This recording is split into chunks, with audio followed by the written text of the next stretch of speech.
Hello friends, मेरा नाम है अंकुर कुमार यादव और आप देख रहे हैं लॉ प्रेप जुडिशरी का यूट्यूब चैनल। आज हम हमारे जिस्ट का 13th एपिसोड लेकर आए हैं। आज हम बात करने जा रहे हैं जेरूशलम का भारत से क्या रिश्ता है। आज तक की जितनी हमने स्टोरियां देखी, न्यूज़ रीडिंग्स देखी, उसके अंदर हमने तीन चीज़ें देखी: मुस्लिम्स, ज्यूज एंड क्रिश्चियंस। लेकिन इन तीनों के अलावा भी भारत का एक बहुत पुराना रिश्ता है जेरूशलम से, उसके बारे में आज हम बात करेंगे। उसके साथ हम एक बात करेंगे बाबा फरीद के बारे में, किस तरीके से उनका जेरूशलम से रिश्ता बना और आज़ादी के बाद आज तक भी वो रिश्ता कायम है हमारा जेरूशलम के साथ। तो चलिए शुरू करते हैं आज का episode.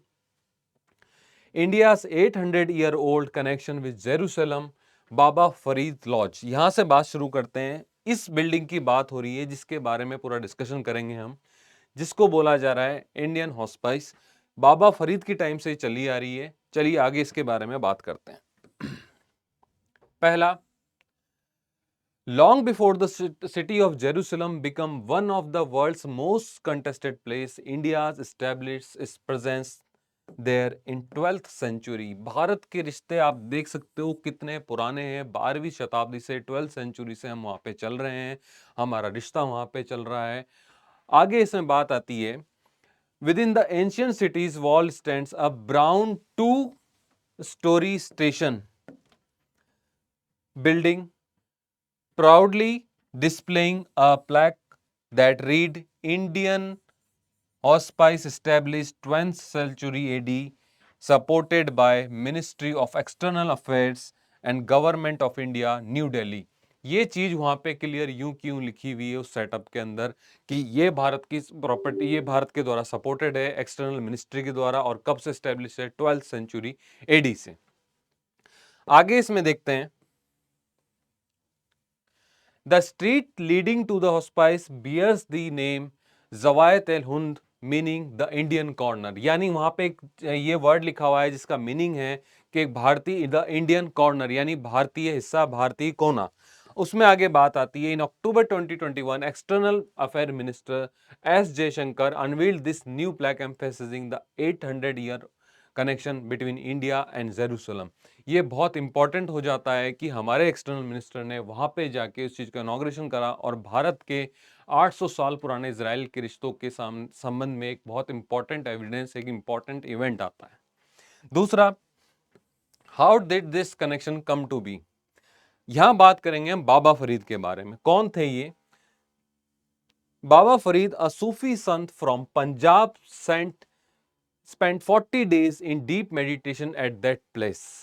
Indian Muslim going to Makkah started visiting the walled city of Jerusalem to pray at this spot। ये वही जगह है जहां पे बाबा फरीद ने जाके 40 दिन के लिए मेडिटेशन करा, अपनी तपस्या करी। और जब भारतीय मुसलमान मक्का जाते हैं तो उसके साथ साथ वो इस जगह पे भी जाके अपनी प्रेयर करते हैं।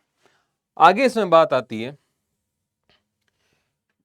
कुछ टाइम के बाद जो ये जगह थी वो कन्वर्ट होती है श्राइन में, और उसके बाद hospice for traveller from India.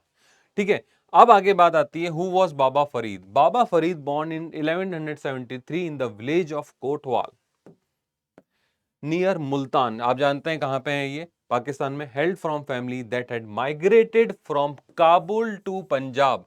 He followed Chishti order. ये चिश्ती को संप्रदाय को, चिश्ती ब्रांच को फॉलो करते थे। was one of the first Sufi sant who write his verses in Punjabi. इन्होंने अपने कुछ कविताएं, कुछ छंद, जो कुछ दोहे होते हैं, वो पहले ऐसे संत थे जिन्होंने पंजाबी के अंदर लिखे। आगे इनके बारे में बात आती है, many of these verses are अर्निस्ड in the Guru Granth Sahib, the holy book of Sikh. कई सारे इन चीजों को, इनके जो छंद थे, इनकी जो कविताएं थी, इनके जो पद थे, उनको शामिल करा गया गुरु ग्रंथ साहिब में। ये वहां का एक पर्टिकुलर फोटो है बाबा फरीद के इस एरिया का, इसको आप देख लीजिए। इसके बाद आती है, during his travel in Punjab and beyond he visited Jerusalem where he prayed at Al Aqsa mosque. ये काफी न्यूज में रही है, इंपॉर्टेंट भी एग्जाम पॉइंट ऑफ व्यू से। एंड कंपोज्ड वर्सेस, उस मस्जिद के पास गए, वहां पे इन्होंने कई अपनी सारी कविताएं, पद लिखे, वहां पे जाके प्रेयर करी। आगे बात आती है, He found a modest lodge within one of the gate of Old Jerusalem, known as Bab as Zara among Muslims, और मुस्लिम्स में इसको इस नाम से जानते हैं, और क्रिश्चियंस के अंदर हेरोड्स गेट्स अमोंग क्रिश्चियंस। अब जिस लॉज की हम बात कर रहे हैं, this lodge was situated within the compact khanqah dedicated structure for Sufi orders serving as both seminars यानी मदरसा for the orders of follower and hospice यानी धर्मशाला for travellers after Baba Farid departure. जैसे ही बाबा फरीद वहां से निकले, अपना वहां का उनका टेन्योर खत्म होता है, उसके बाद ये बिल्डिंग किस किस पर्पस के लिए काम में ली जाती है? सेमिनार्स यानी मदरसों के लिए, हॉस्पाइस यानी धर्मशाला वगैरह के लिए, जो ट्रेवलर इंडिया से वहां पे ट्रेवल करते हैं। आगे इसमें बात होती है, The Khanka evolved into a hospice for travelers from India, earning the name Zawai al-Hindiya, meaning the Lodge of Hind. ये ध्यान रखना, इसको इस नाम से उर्दू में जाना गया और the lodge of Hind Hindi English के अंदर इसको माना गया। Remarkably despite changing hands including Christians, Crusades, Mamluks, Ottoman rulers, the laws retained its association with India। अब आप सोचिए कितने गौरव की बात है भारत के लिए कि हमारे 800 साल पुरानी एक पर्टिकुलर बिल्डिंग, पर्टिकुलर स्पेस के साथ कई रूलर्स आए गए, लेकिन भारत का संबंध उस जगह से बना रहा, भारत के कनेक्शन उस जगह से बंधे रहे। ये दिखाता है कि भारत कितना दुनिया के साथ एक होकर चला है, भारत ने कितने अपने रिश्तों को पूरी शिद्दत से निभाया है। आगे इसमें बात होती है, एक ट्रेवलर थे Evliya Celebi described Zawiya al Hindiya the Indian hospice as one of the largest zawiya in the city of 1671। यानी आप देखिए उस टाइम की सबसे बड़े जवियास में से उसको काउंट करा गया कि जो 1671 में वहां पे अवेलेबल थी। यानी इंडियन कल्चर और इंडिया के जो कंसेप्ट है वो किस तरह से उस टाइम पे भी प्रिवेलिंग थे, और इंडिया का किस तरह से जेरूसलम में उस टाइम पे भी अच्छा खासा प्रभाव था। आगे से बात होती है, इन 1921, यहां से इंपॉर्टेंट है, the grand mufti inform leaders of the Indian Khilafat movement, important term है, about the Indian lodge in dire need of repair. वो बोलते हैं खिलाफत मूवमेंट के नेताओं को कि साहब इस बिल्डिंग को काफी ज्यादा मरम्मत की जरूरत है, आपकी मदद हमें चाहिए। एक शख्स का नाम आता है ख्वाजा नजीर हसन, बहुत इंपॉर्टेंट नाम है, ध्यान रखना। A young man from Saharanpur Uttar Pradesh took the task.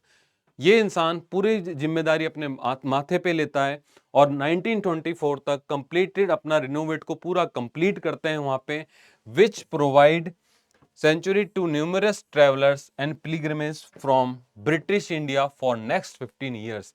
अब आप देखिए एक इंसान भारत से जिनका नाम ख्वाजा नज़ीर हसन अंसारी है, वो जाते हैं, जिम्मेदारी उठाते हैं, उसको रिनोवेट करते हैं, और आने वाले कई सालों के लिए उन लोगों की पर्टिकुलर बिल्डिंग से उन लोग वहां पे जाके रुकते हैं, अपना पूरा दर्शन करते हैं, प्रेयर करते हैं। आगे इसमें आता है, how did lodge get associated with independent India. अब बात आती है आजादी के बाद भारत का क्या रोल रहा उस पर्टिकुलर प्रेमाइसिस को लेकर के, उस लॉज को लेकर के। तो यहां हम देखते हैं, after India get independence Nazir Hasan sought official recognition. ये वही नाजिर हसन है जिन अंसारी हैं जिन्होंने उसका मेंटेनेंस करी थी, रिनोवेशन करा था। ये भारत सरकार से कहते हैं, इंडियन एम्बेसी से जो कि उस टाइम इजिप्ट में थी, कि आप हमें ऑफिशियल स्टेटस दीजिए ताकि हम इस बिल्डिंग को मोर प्रॉपरली रख सकें और हमारे को एक एंटाइटलमेंट मिले।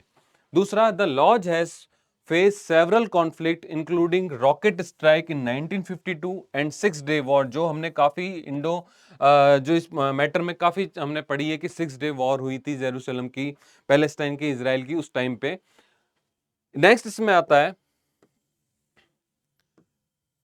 in 2000 the hospice was site of meeting between former Indian foreign minister Jaswant Singh ji and Palestinian leader Faisal Husaini. यानी आप देखिए इस जगह का कितना इंपॉर्टेंस था कि दो बड़े नेता वहां पे मीटिंग करते हैं, अपने अपने देश को रिप्रेजेंट करते हैं। आगे से बात आती है, आज क्या हाल है, Today, Sheikh Mohammed Munir Ansari, born in Jerusalem in 1928, serve as administrator. आज की तारीख में वहां के एडमिनिस्ट्रेटर कौन है? शेख मोहम्मद मुनीर अंसारी। दूसरा, इन 2011 he was honoured with the प्रवासी भारतीय सम्मान overseas India award, the highest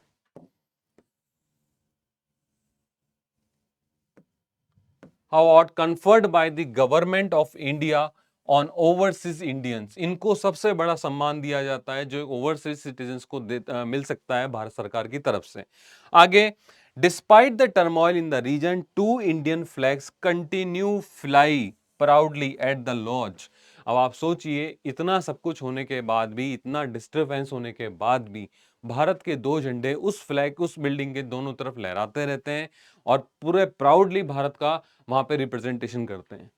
every August 15th the Ansari mark independence day with the song all of them now, सारे जहां से अच्छा हिंदुस्तान हमारा।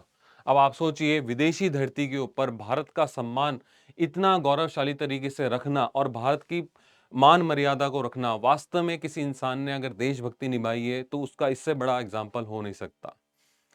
आगे बात करते हैं। The property is under ownership. अब आप ध्यान रखना, ये प्रॉपर्टी किसके ओनरशिप में है? Under the Waqf board of India and is accessible only to individual of Indian citizens और हेरिटेज। यानी ये प्रॉपर्टी का जो प्रॉपर यूज करने के राइट्स दिए गए हो केवल इंडियन सिटीजन्स को के पास है और वक्फ बोर्ड के पास इसकी समय ऑनरशिप और मैनेजमेंट है। The hospice feature 6 guest rooms, 6 guest room है, a small mosque, a library, dining hall, kitchen, ये उसका इंटरनल स्ट्रक्चर है। Guest are encouraged to take care of their own cooking and laundry, utilizing supplies and equipment provided by the hostel। अब आप सोचिए किस तरीके से एक 800 साल पुराना संबंध हमारा उस जगह से है और किस तरह से आज भी हमारे वहां पे जो अंसारी साहब हैं वो भारत के झंडे को पूरा प्राउडली 15 अगस्त को लहरा रहे हैं, अपने इंडियन कल्चर को वहां पे निभा रहे हैं। आज के एपिसोड में इतना ही। आपको ये एपिसोड कैसा लगा हमें कमेंट बॉक्स में बताइएगा और इस एपिसोड को लाइक कीजिए, शेयर कीजिए। नेक्स्ट एपिसोड में एक नए टॉपिक के साथ मिलेंगे, तब तक के लिए थैंक यू सो मच।